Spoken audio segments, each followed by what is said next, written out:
mengajak kita semua untuk terbuka pikiran maupun kesadaran kita tentang peta jalan sesat. Maksudnya harus ada peta jalan sesat migas nasional. Karena sejak awal dikelola oleh bangsa ini, migas itu tidak pernah untuk kekayaan, tidak pernah dijadikan sebagai bagian dari kekayaan negara untuk kesejahteraan masyarakat. Yang kita tahu Pertamina itu sejak beralih ke tangan Indonesia di zaman Ibnu Sutowo saja, yang kaya Ibnu Sutowo dan keluarganya, bukan negara. Kemudian berikutnya Ibnu Sutowo diganti karena keberhasilan membangun Pertamina. Uang dari hasil migas itu dikumpulkan di Dakap, Dana Super Semar, yang semuanya ada di keluarga Cendana. Tidak pernah ada audit, tidak pernah ada laporan, dan tidak pernah ada yang kritis dari bagaimana pengelolaan hasil migas. Laporan Pertamina itu hanya soal bisnis impor minyak yang belinya sekian dan dijual sekian. Kwek Kian Gi maupun orang yang tahu tentang ini tidak bicara. Hasil lifting minyak itu dikemanakan?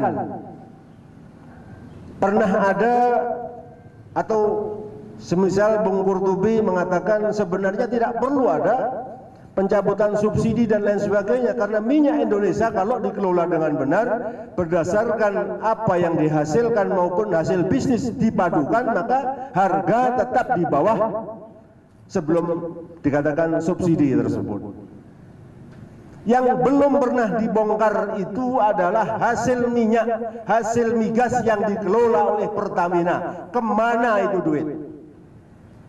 Seorang Ruby tidak mungkin berani melakukan hal-hal seperti itu jika tidak ada sistem yang sebelumnya menjamin bahwasanya apa yang dilakukan itu adalah aman. Karena selama ini aman, PP Migas aman, Pertamina aman. Kernel Oil itu ditangkap karena tidak punya backing. 20 yang sudah Sangbong yang sudah dimonitoring sama KPK tidak diutak-atik karena punya backing, atau jangan-jangan karena kernel ini yang dipukul tidak punya backing, warning untuk meras yang 20. Ini yang harus dikejar mestinya. Kenapa KPK tidak mengejar yang 20, padahal dia sudah ngomong 20 perusahaan sudah dipantau. Kok yang baru yang dicekap? Yang baru 6 bulan,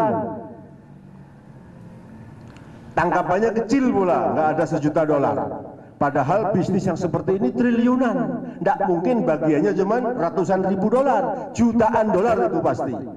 Karena PT-PT yang dipantau itu punya backing, ada yang menteri, ada yang pengusaha besar, ada yang juga keluarga yang paling kuasa.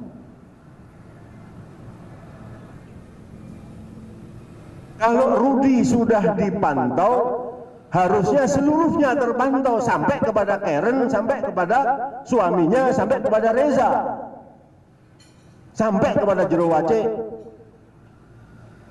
dan sampai kepada yang lebih di atas. Harusnya seperti itu. Tapi logika ini kan hanya berlaku dalam kajian-kajian saja, pembicaraan-pembicaraan warung kopi atau seperti ini. Masuk dari penjara.